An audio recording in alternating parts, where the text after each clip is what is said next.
How's that?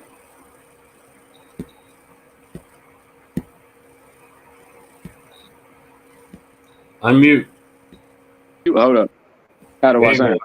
are. All right. All right. Can you hear me? Yes, sir. I can hear you clearly. All right. Awesome. I was about to say maybe I need to come up with something else. Nah, you good for sure. All right. Well, first of all, thank you, Tino Lucian Antonio Griggs. I don't know if you saw the title there. Yeah, Antonio Griggs. Yes, sir. That's Yeah, right. this is my conversation with Rico. This is part of my Rico the Opinionist um, uh, broadcast. Because usually up here I just put videos up here, but I also have my conversation with Rico little format, and I want to bring you on to that because For sure. your story is very intriguing and is one that's probably being had all over the country. And so let's get right down to it. You are you're a native of Memphis. Let us know who you are and where you're from and how we got to know you. For sure. So I'm Antonio Griggs. It was formerly Antonio Johnson. I am from Memphis, Tennessee. I was born and raised there, then became a resident of Dallas, Texas in 2019. Mm-hmm. And I ultimately, I've been a personal trainer for almost 11 years now, certified. And then I own Airbnb properties and I run a moving company. So that's who I am. And I'm blessed, man. I'm happy. I'm happy, no doubt. And I know, especially today, when you've got the news that you've been exonerated, all charges, dropped because of a Yes. rape case that was thrown your way 7 years ago. Take us Yes. back 7 years ago, how that Gee. all came about, and then we'll get to how it impacted you over the past 7 years. Yes. So I met a young lady who she reached out to me on Instagram about personal training sessions. We end up getting each other's numbers.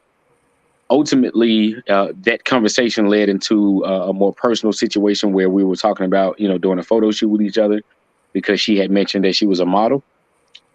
We met one time at an awards program or ceremony in Memphis called the Memphis Hip Hop Awards. And it was brief, but then we continued our conversation because we had already met on Instagram. We continued our conversation. I told her, hey, we could talk about photo shoots and different things of that nature. We ended up meeting up and we had consensual sex. After I had consensual sex with the young lady, I found out 24 hours later that she had gone to the cops and said that I raped her. And thus it started this process and this long ordeal of 7 years of me trying to essentially prove my innocence and prove that had not done it. Well, let's go back to when you said y'all got together. And so Mhm. where did y'all get together, and what context was developed that made way for you two to get together and have sex? Right. So initially, when she talked to me about doing a photo shoot, she had sent me pictures. These pictures, though, were pictures of her in her bra and panties. She sent me a full body picture. She sent me a sexual or sexy, seductive backshot picture that exposed her breast and her butt and all those things. And so we kind of talked, flirted back and forth. And then essentially we said, hey, look, let's talk about doing a photo shoot with each other, being that you model, I model. I sent her different pictures of photo shoots that I have done. Most of them were that of explicit or semi-nude photos. So it was nothing new to her. And then she would reply back, hey, those look good. Those are dope. I like those. And I said, well, cool. Let's meet up and go over some poses and get some vibes in and see if we can come up with some concepts. And upon uh, meeting with her, and my lawyer even said this in court. I said, "Hey man, I'm gonna oil your ass down." And I said it verbatim. I'm gonna oil your ass down. And she didn't say, "Oh my God, that's gross, that's nasty." She said, "Oh Lord, that's crazy. Is this for a photo shoot?" And I said, "We do different types of photo shoots, but what we'll do, because we're not doing a shoot when we meet, we will go over poses and ideas and see what we come up with as far as working together later." She agreed to it. All of these things were saved in the text message, and we met up. And when we met up, that's when we got to the building, and then that's when the sex occurred. Okay. And so, at any point, did she, when y'all were getting together, did she say, Mhm. "Hey, you know what? I changed my mind about this"? No. Yeah, no. What's crazy is that you can get the transcript from court. It tells you everything she even said. I actually walked out of the room for about 10 minutes because she lived maybe 5 minutes away from the building. So when I picked her up, it was essentially walking distance. And she tells the jury that. But I picked her up, no issue. We got to the building. Hey, you want to go over this? We can. She was never forced. She was never trapped. There were never any locks on any doors. She would even say out of her own mouth that I left out of the room for about 10 minutes because what I was doing was looking for a pen so I could bring a piece of paper with me to write down her measurements and different ideas we can get. So I walked out of the room for about 10 minutes. Well, at that point, you can run. She still had her cell phone. She could call someone. Hey, this dude has me at this building I'm not familiar with. She could have ran because she was walking distance, as she told the jury, from the building. So nothing occurred to make her feel like she was in danger or that she was being taken advantage of. I walked out of the room. I came back in. We started talking. And again, her clothes, she took her clothes off. She did that. And then sex occurred. Like I said, consensual sex, nothing forced. And after that, we left.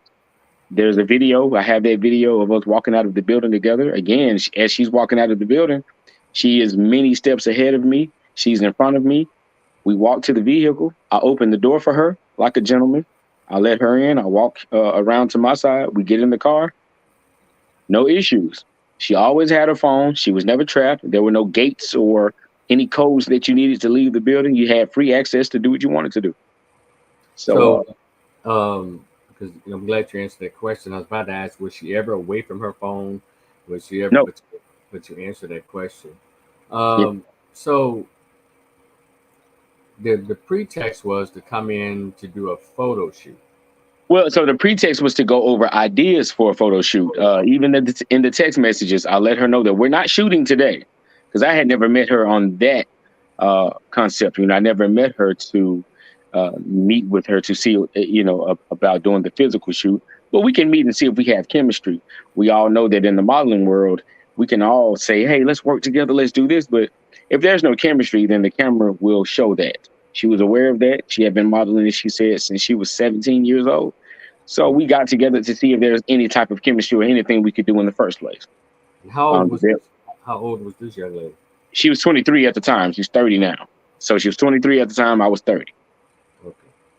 And so, So in those pictures that you sent, were they individual shots of you, or were you in some of those pictures with someone else, like another young woman? yeah. So the pictures I sent were professional pictures. They were pictures of, like I said, it was semi-nude, exotic, or whatever. But they were pictures of me and other women. They were pictures of myself, and then I even sent her a picture where I wasn't. It wasn't a professional picture. It was just me in a towel. But this is after she had sent the pictures of the unprofessional pictures of me, of herself, in her panties and bra. Okay. So she had already sent pictures of herself pretty much half naked. Okay.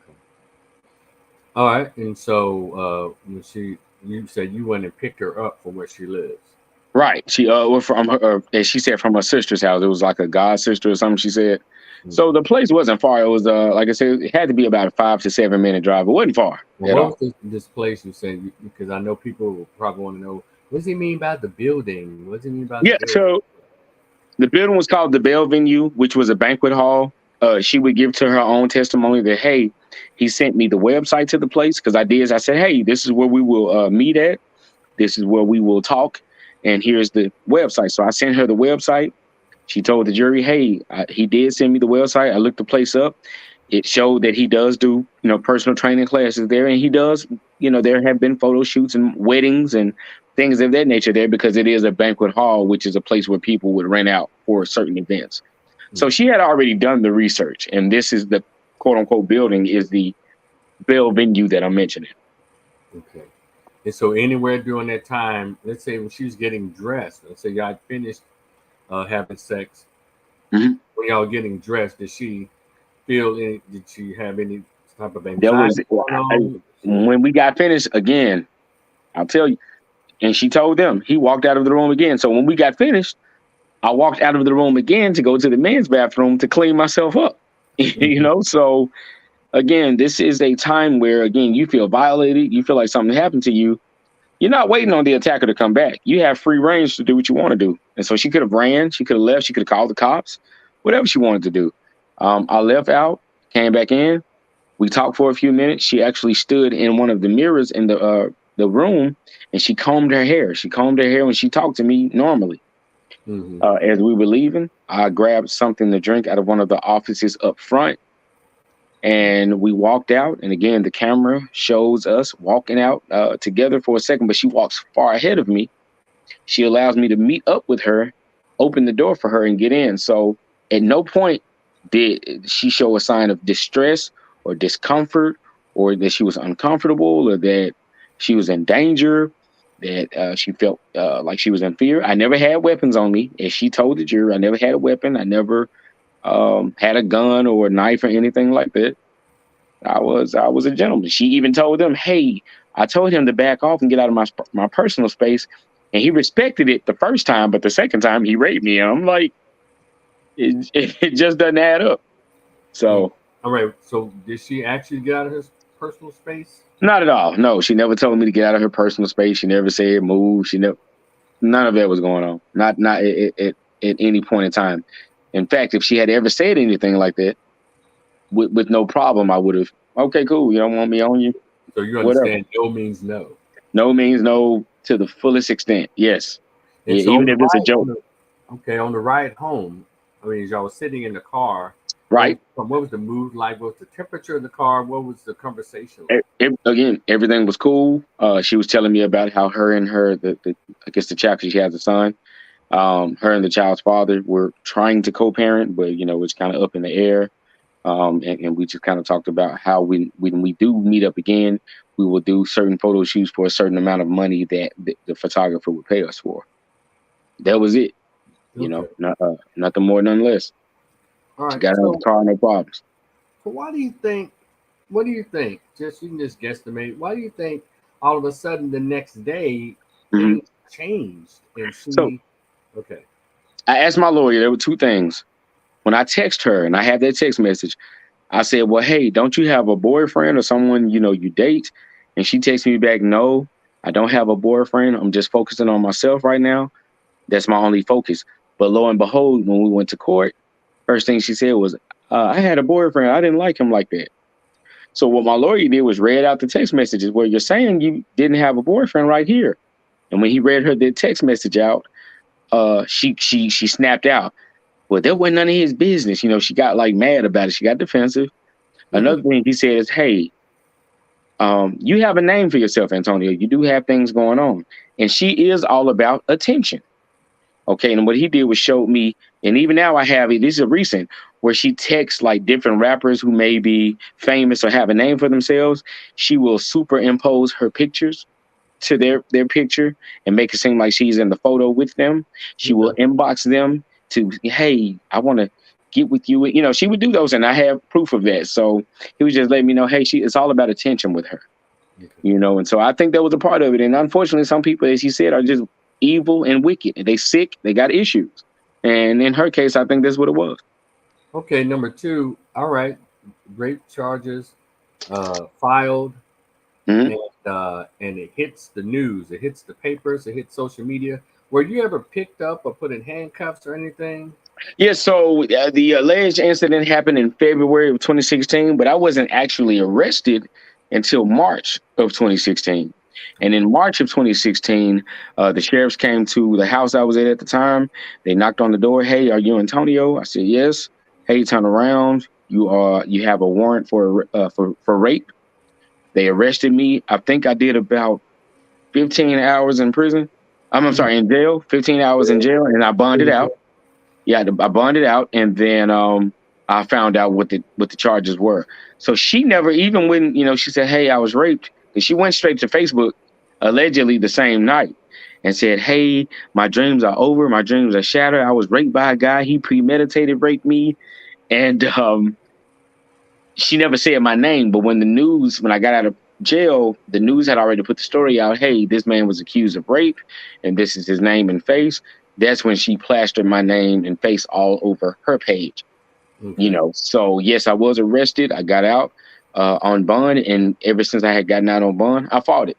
I fought it for 7 years. I fought it. I wouldn't take a plea. I wouldn't say I did it. I kept my mouth shut about it, and I let the justice system do what they had to do. Yeah, it took them 7 years, I guess. 7 years. Yeah. Another question. So she plastered your name and face likeness all over her social media, Right. her page, Facebook, and what have you. But also the local news in Memphis. Mm-hmm. Which ones? Fox 13 was the one who did the story. They said, hey, it's breaking news. A man has been accused of raping a woman he met on Instagram. Okay. And I saw that and I was like, are you serious? So it was around, but they were the only outlet who, from my knowledge and recollection, had made a story or reported a story about it. And your picture and your mug on their website. Right. And then the commercial appeal posted a segment in the paper, saying that I was that I lured her by saying that I was a photographer, which I never said, and that when I got her to the building, I had proceeded to rape her. So that was interesting because she even got on Facebook and said, I don't know where the hell they got their photographer stuff from. I never said he was a photographer. He's a model. So I don't know where they got the story from, but come to find out, she had given 5 different statements to different, cops and DAs and all that as to what happened that night. And so, all right. So talk to me about the backlash as a result of her page and as well as on Fox 13, but even though it's a local, but they have a website that is global. And so what was the blowback for you? What was that like? Blowback was your typical blowback. Oh my God, throw him under the jail, and they should lock away the key and throw away the key. And she even had someone on Facebook said, "Hey girl, if they did," and this is before the rape kits had even come out. They said, "Hey, if they do a rape kit on him, then the evidence, which is right. If the rape kit comes back that he did something, it'll show it." And she replies to the girl, "Yeah, they did a rape kit, but there was no evidence. He had a condom on. He premeditated rape me. That means he must have had a condom on before he met up with me." It was the most psycho reply I ever heard, but the blowback was insane because even women who had known me and men who had been around me, they questioned me. They questioned the situation. And because you have nothing to go on except for what the news says, they formed opinions, man. So I got a lot of it. I got a lot of women who were interested in me, wanted to date me, but when their rape situation allegation came out, they were like, nah. They were like, nah, I'm good. I always tell this story where I was on it was this site called Tinder, this dating app called Tinder in 2016. Beautiful young lady had talked to her. We had made a connection. I go to jail for those 15 to 16 hours. I get bonded out. I hadn't talked to her in that day. And so I get out and I say, hey, I'm sorry I hadn't talked to you in a minute. I know you were supposed to come to Memphis this weekend. She's like, oh, I'm still going to come to Memphis. I said, yeah, I was just a little busy because, of course, I wasn't going to tell her that I had been locked up for being accused of rape. So she was like, yeah, I love to see you, but wait for a second, because she was texting me. She said, but is this you? And she sent me the story. And I was like, oh, my God. So normally I'm not at a loss for words, but when I couldn't say anything. I was like, oh, my. And that lady says, yeah, well, I guess it is you, raping ass nigga. I was like, oh, my God. And so she said, but I would suggest you get you a lawyer and don't you contact me no more. And bam, hung up on me. She blocked me. Here's what's funny, though. Just recently, I've revealed that I beat the case. That same girl has inboxed me. I'm so sorry. I would love to meet up with you. Let's rekindle what we had. And man, my friends who knew I didn't do it, they went in on her. They said, rekindle, you can rekindle these nuts. They just been snapping out. So yeah. But that happened. The blowback was, it was unfortunate because a lot of people, even if they didn't like me, it was, hey, he did it. I believe he did it. And a lot of people said, hey, he didn't. But it was just embarrassing because you're in the court of public opinion once they put your face on the news, and you can't do anything about it. It's just what it is. So So it was, you lead me to the next question. Emotionally, how Mhm. did this impact you emotionally and mentally? I was very furious, and I'll tell you why I was furious. So I hear a lot of black women, especially because I'm a black man, and they would say, "Yeah, these white women, they'll lock you up, they'll get you." But I never had an issue with a white woman. I never had an issue with Puerto Rican women. It was always black women doing something to me. And I would always say, I had a mother who wasn't the best mother and who didn't do a great job at all. So she tried to do everything to belittle and demean me and make me feel lower than dirt. And then now here's this young black woman saying that I did something, like took something from her. So Mhm. that made me not want to talk to black women at all for years. I didn't talk to black women for about 3 years. I was scared of them. I would snap out on them. I would tell them, don't contact me. Even if they meant well, I would say, hey, I'm good. No, you're trying to do something to me. Ultimately, I had to get therapy, and I still see a therapist every 2 weeks on a Thursday.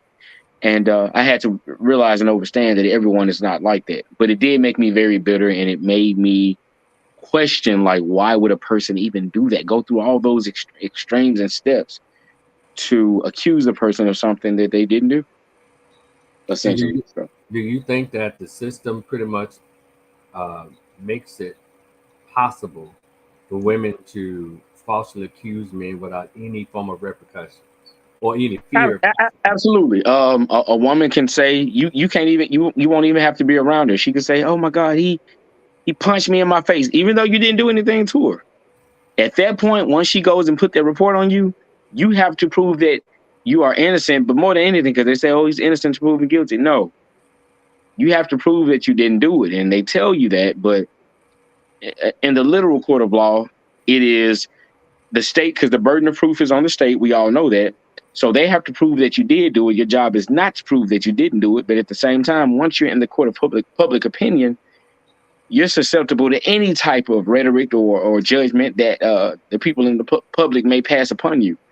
Mhm. And so it definitely makes it easy for a person to say, hey, he did this with no proof, no nothing, but simply because I said you did it, they'll give you a pass and they'll go see about you.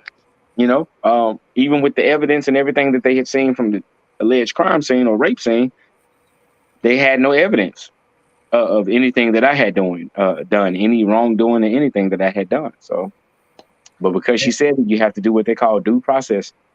Oh yeah, that is really deep and it's really impacted a lot of guys Absolutely. in society. So economically, how did it impact your wallet?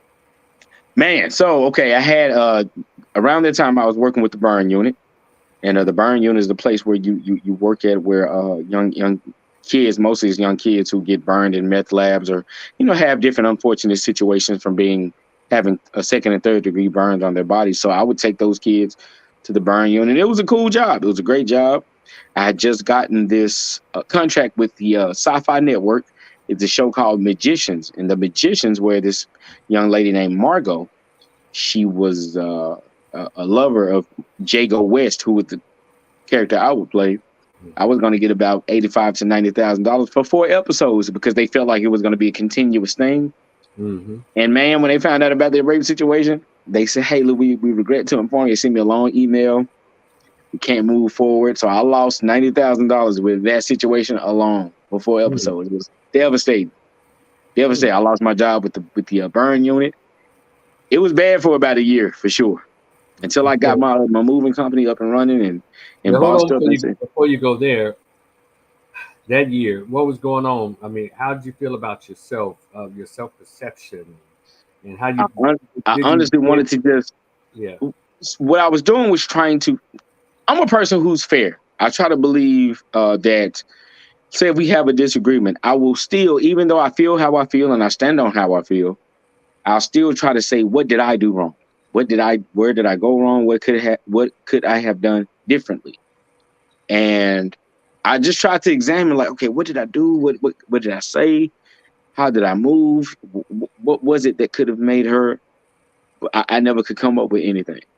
So a lot of that, I blame myself for the situation because I feel like, well, dang, if she's saying I did it, and I'm automatically thinking she's a girl, she's a woman, they're going to believe her. And then, you find out later as you're in trial, just because you say it happened doesn't mean it happened. So that did help me. But initially, I'm like, she's a girl. I got muscles. I got this body or whatever. She's always selling the idea that I have these muscles, and she was intimidated. But I mean, I felt lower than dirt. I felt I felt like I was just a dispensable individual for sure. And that psychologically did a lot too. And so as you go into the economics, you lost jobs, opportunities. And so then you must have picked up the pieces and say, hey, I can't sit around and wallow in this. So let me go ahead and let me literally just start over. So I had an Uncle Dennis, shout out to him. I had been helping with a moving company, Andrews Moving, in Collierville. And one day the field supervisor got sick because he was paying me about $14 an hour, which wasn't bad. I had some money. But he said, hey, Antonio, I need you to go get the money from the lady and, give me that check so I can deposit it. And so we had worked about 7 or 8 hours that day. He paid me about $200 for that day's work, which was okay, $250. But he said, yeah, let me collect this check. So I go in, I get the money. And I said, oh my God, we worked for 8 hours. She's getting like $300, $400. I mean, $3,000 or $4,000 for this check, for this move. I said, oh, I can do this. And so I called my Uncle Dennis. Hey, do you still have that trailer that you have, on your property in Eads, Tennessee? And he said, yeah, I still got the trailer. So what I did, because I didn't know how much to charge people for moving them, I went on Craigslist and made an ad. And I said, hey, I'll move your whole house for $65 an hour. Of course, that was cheap, but I didn't know. I just knew I had it. So they said, oh, 65, sure. So they hit me up, and I had 2 cousins and a friend who were ready. And man, we moved those families for a week, moved different families for a week, and made a lot of money. And that's how I got my money up and became an entrepreneur for sure. So and so you are continuing to, move past that and strive past that, and you get the news after all these years of you, the public scrutiny, probably private and public disrespect, the isolation. You're the big bad monster rapist. Right. So, but you get the call today or yesterday. When did you get the call? This was on Wednesday. That's Wednesday. Today's Friday, April 28th. Okay. Yeah. And they told you what? We go to court. They, she gives her testimony on the stand. One thing that was very important was the credibility of, because what they look at in court is, and I found out, how they say, well, there's 3 sides to every story. There's your side, their side, and then the truth. And that's true. But in the court of law, there are no 2 sides. It's what you can prove. That's the first thing. Also, the credibility of said witness. So when she went into court, the first thing my lawyer said was, hey, she's a woman who wants money, who wants monetary gain for her actions and her choices. And so he said, hey, she has this OnlyFans account, and the OnlyFans account is where people subscribe every month and you get paid for it. He asked her in the court, do you have an OnlyFans account? And this chick says unequivocally, no, I don't have an OnlyFans account. People can just make up accounts as they go. He said, so hold on, because I want you to understand that this is perjury if you lie.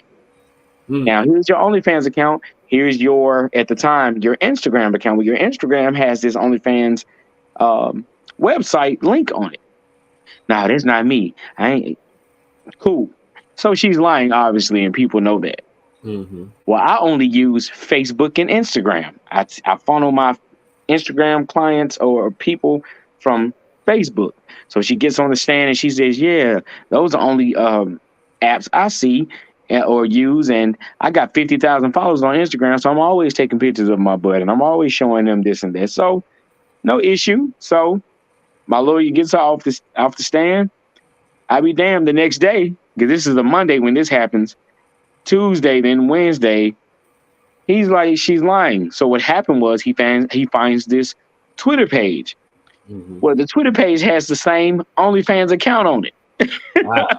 that she says she doesn't have. He Hmm. asked her, "Hey, do you have this Twitter page?" No, I hadn't used this Twitter page in a long time. But then there's this tweet from 2020 where she says, "Yeah, I ain't been on here in a long time. It's time to CTFU, meaning cut the fuck up." Mm-hmm. Right? Mm-hmm. He asked, "Is this you? You know, do you have a son named Kingston and it was born in 2060?" She was like, "Oh, yeah." He was like, "And I guess you're wondering how I know this." "Yeah, I'm wondering how you know that." He said, "Because of your Twitter page." Huh. She says, "Oh, I posted this, but I didn't post this. My page was hacked, and I haven't had access to this page in a long time." So then he says, "Well, that's cool. Can you send me the email where they're saying you were hacked or that somebody is Yeah. using your page?" She sat down. The judge let her fling through a million emails. She can never pull up the email that indicates that somebody. So it's just they knew she was lying. Yeah. So the court said, "Hey, ethically." Fast forward after that, mind you, she said, "I only use my Facebook and my Instagram." Yeah. Well, my lawyer, we go into a recess. She had given her statement. You know, she got on the stand and she cried and she said, "Oh my God, he raped me." So my lawyer does some digging, and again, she said, "Hey, I use Facebook and Instagram." Well, he goes on Facebook. He goes on Facebook. Mm-hmm. Her first status is, "Oh yeah, the trial starts soon. I got to go in here and get my Michelle Obama on." I don't know what that meant. And he said, Mm-hmm. "Hey, I scrolled down a few pages, and guess what I see?" I said, "Well, what do you see?" He says, "I see her OnlyFans link, the same link that Mm-hmm. she said she didn't own." And so the state said, "Look, ethically, we can't do this because you're not a credible witness. Yeah. You're lying." So they dismissed the cases without prejudice and dismissed the charges, and here we go. They tried to get me to take a Yeah. plea Well, deal. right there. But I was Yeah, going to ask you. Let's go back to the beginning because you're about to go into it. yeah, Did they try to badger you or pressure you or just coerce you into taking any type of plea when you know you're innocent? absolutely. Okay. Absolutely. This was so in October we were supposed to go to trial. Now I'm a person who have never been in trouble like that, but I know when you go to trial, it's because the prosecutor is the most powerful person in the courtroom.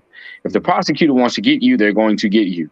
So when I went to in October, we were set for trial. The first day of trial, where you pick the jury selection, my lawyer pulls me in a room and he says, "Hey, they want to do something else.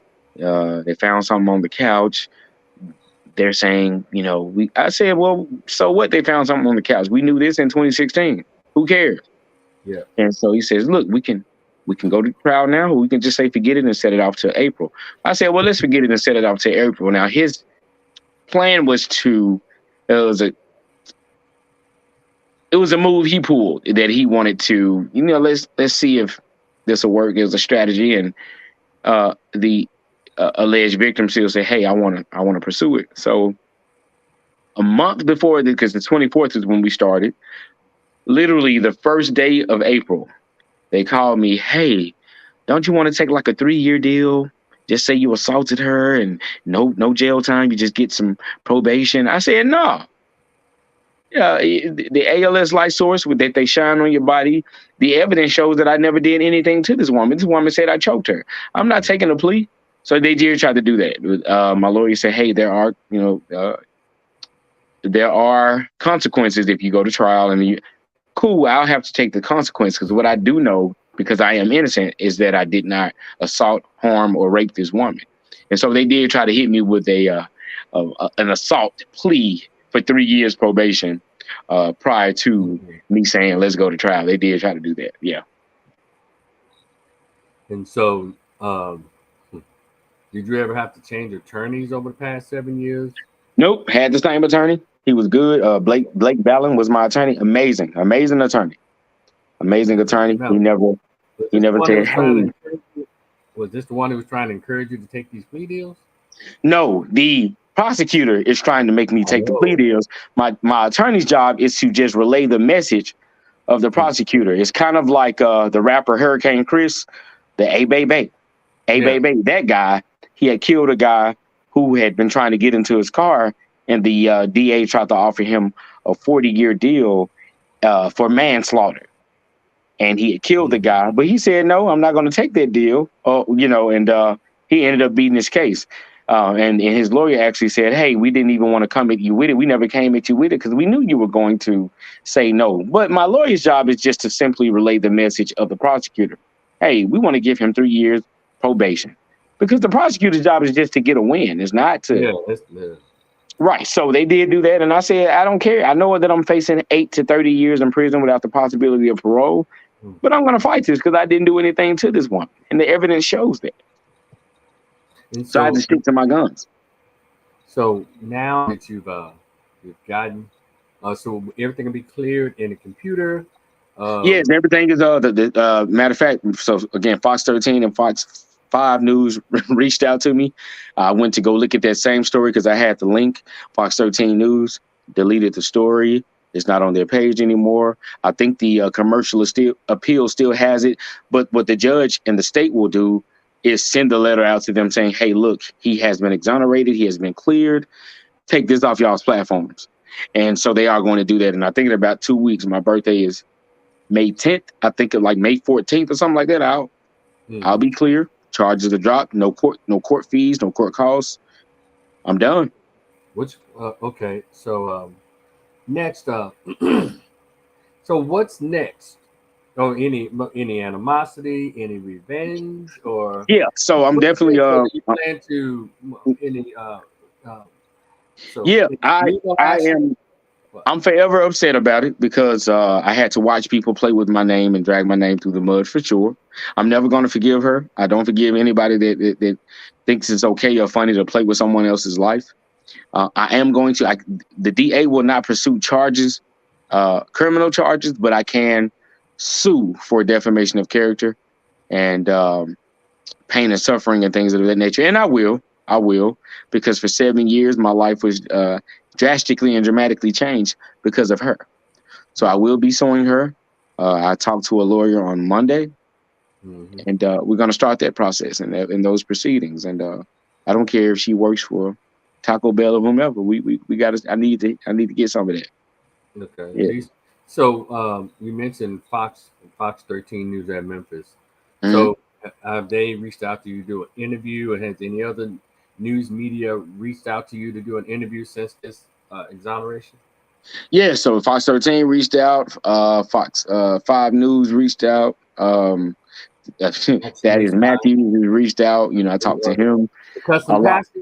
Yeah, Cousin Pastor. A lot of podcasts have reached out because they kind of followed the story as it was going. So I just wouldn't talk to anybody. I just said, my first interview, I do it here on Rico the Opinionist platform. And so I appreciate it. Yeah, that's what I did, no doubt. Yeah. And so well, from here on out, you just pretty much gonna live your life and just try to. So what do you say, I guess in closing, what we have to say about this, I guess nationally, what will be your closing remarks to those men who were not as fortunate as you to be found not guilty, number one, number two, be able to reclaim their lives, and number three, start over from there? What would you say to those guys who are discouraged at the moment, who's gone through hell and who not gone to therapy? What do you say to those men? I would say this.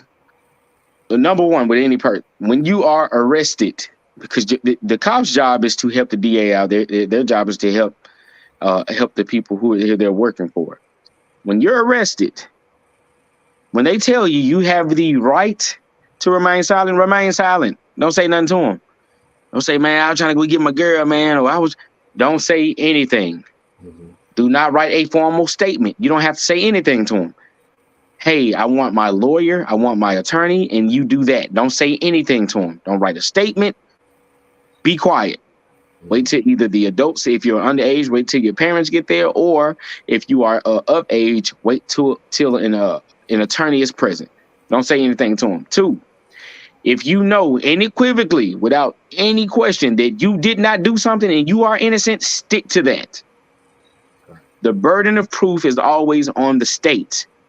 Make them prove that you did it. Your job at no point in time is not to prove that you didn't do it. In the court of law, especially when you go to trial, go to court, There are no such things, or there is no such thing as two sides to a story. It's not. It's what you can prove, what you cannot prove, and what we call beyond a reasonable doubt. Keep your mouth closed. Let them. They said you did something. This alleged victim said you did something. Let them prove that you did it. And if it's truth, the story will never change. If it's fact, the story will never change. But if it's a lie, which this girl was lying, she gave 5 different statements. In one instance, she said that I had no condom on and that I ejaculated in her. In another statement, she said I did have a condom on once she looked back and that I didn't ejaculate in her. And another theory she gave is he, what we call premeditated raped me. And she said, quote, that means he must have already had a condom on before he met up with me. So you have, yeah. so you have 3 different statements of proof that I have. Mm-hmm. To the man, keep the faith.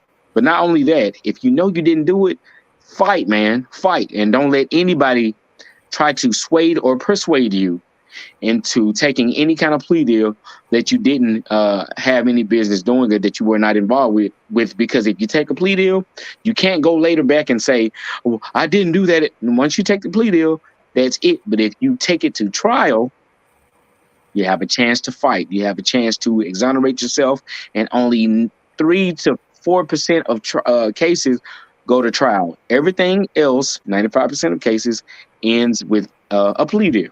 Plea deal. Yeah. It's always a plea deal. It's never because the guy, you know, you're probably tired. Because me, it's 7 years for me. I knew for 7 years that I didn't do it, and they tried to, hey, look, let's go ahead. No, we're not going. No, we're going to go to trial. Okay. And in trial, you'll know everything because you have the what we call the discovery packets and all the evidence. The evidence showed that there was no semen found in her. None of my DNA was found in her, even though she said I choked her and threw her on the couch, that I forced her. Well, if you were on the couch and crying, why isn't any of your evidence on the couch? So these things matter later. So to man, keep it. Look, if you didn't do it, stand by that. Make them prove that you did it. It's not your issue or beef to prove that you did not do it. And I did learn that. And in closing, part 2, mm-hmm. If anyone would like to continue the conversation with you, to reach you, you have an email address, social media, cash app. Someone, you know, so let me bless the brother because he's been through a lot. So, right. So slowly read out your email address, your social media, and put your cash app out there, and I'll put all of those in the description box. Absolutely. So my email is tino901@hotmail.com, and that is tno901@hotmail.com. Any social media platform, whether it's Facebook or Instagram, is Tinolution. You can spell it all out together. It's TNOLUCIAN. And my cash app is $Lucian214, and that's $LUCIAN214. So that's my information. If anybody has any questions, comments, or concerns, hit me. Well, I certainly appreciate you here at Rico the Opinionist, where we share opinions and we have conversations. I appreciate you, man. Continue on this path. I hope you get the satisfaction that you're searching for, and that you so deserve. And just continue to be an inspiration. Continue to use this platform that was given to you without your permission to try to educate and uplift other men who are possibly going through this. Or you can use your story as a prevention for other young men as it relates to going out here and dating. And let me say this. I don't have a problem with how people meet to have sex. Right. I do. As long as it's consensual and both parties are aware of it. Because that's what young people do. Young people go out and have sex. Hell, people in their 50s like to knock some around every once in a while if their shoulder not hurt. Right. But however, and so there's no prudes here. There's no judgment in how people move around. No, right. But as long as it's consensual and 2 consenting adults. But what's unfair about all of this is it's not usually the men, because men will say, oh man, this broad was ugly. I can't believe I slept this ugly broad. Let me go charge her with. No, the women get to say, man, I can't believe I slept that ugly. Or I can't believe I let myself go that easy to him. what called buyer's remorse. Yes, so let's go to that remorse. I asked my lawyer. This is before we started the proceedings. This was in 2017 when we were going to court full fledged. I said, "Hey, do you think I raped this woman?" He said, "Hell no. She had sex with you. She had a boyfriend. She felt remorseful, and now she's saying you raped her. It's called slut's remorse." Is what he was saying. It's kind of like a remorse. And he said, "But her feeling remorseful because or feeling away because y'all had sex and she feels different, that has nothing to do with you. It doesn't." And so I had to take that and understand it like, oh, okay, I get it. Yeah, I don't have anything. I'm not responsible for your feelings. I'm not responsible for any of that. Once the act is done, how you feel is on you. But I didn't do anything wrong to you because you feel, oh my God, I shouldn't have done that. Or I should have got some money first. She kept saying when we got finished, well, he kept saying I was like his little sister. I don't know why he was saying that, but I was like his little sister. She kept saying that. Well, did you tell you she feels like a little sister to you? Yeah, I mean, we was talking after the fact, and I said, "Yeah, you cool like a little sister or something." And I think it probably did something too. I don't know, but she kept emphasizing that. Well, damn, we're supposed to be done, but hold on a minute. I guess you done clapped her cheeks. Shout out to Chloe Bailey. Right. Cheeks. And then you say, well, you like a little sister. That's almost like incestuous. Then she's like, well, little sister. Yeah, but what I think it is she had her own motive. She had her own reasons for meeting up with me, and that definitely showed later on. So I'm okay. Let me add on to that piece as well. Yeah. Maybe when you refer to her as like, yeah, we cool like a little sister. Because who asked if y'all was cool? She did or you did? She did. She was like, yeah, so what do you think about, she was just talking to me. And I said, yeah, you cool. Like, I'll look after you like a little sister or something. And that's what I said, Wow. And, so that means you really minimized her. Right. To that. Yeah. And so, okay, I get it. So I was like, oh, wow, we just did this major adult deal, but damn, I'm like a little sister to you. So, but maybe in her mind, she was trying to elevate herself up to girlfriend or something. Or getting some money or whatever. Yeah. And it's like, dang, he just did this and I'm just his little sister. You kind of cast her aside, psychologically speaking. You kind of cast her aside. Yeah. And she's like, man, I'm going to say he raped me. And, I have this text message that I keep where I find out that she's pressed these rape charges. And I said, hey, you said I raped you. I would never do anything like that to any woman. And she said, whatever, you manipulated me and you tricked me, but let you tell her you don't like black women, but that's okay. I'm making sure you pay for it. So God bless you because you gonna need it. And I was like, wow. So she let me know then. I'm about to go get you. Yeah. Damn it, it's supposed to have been over, but you threw something else in there. So where did she get the idea that you didn't like black women? When we text each other, she asked me what type of women I like, and I told her I don't date black women like that, like I have. But I date outside my race a lot, and I essentially date who likes me. Mm-hmm. I don't care if you're black or whatever. I date the women who like me. And she texts back, oh, I understand, I get it, and that was it. So she understood that, hey, he does date outside of his race.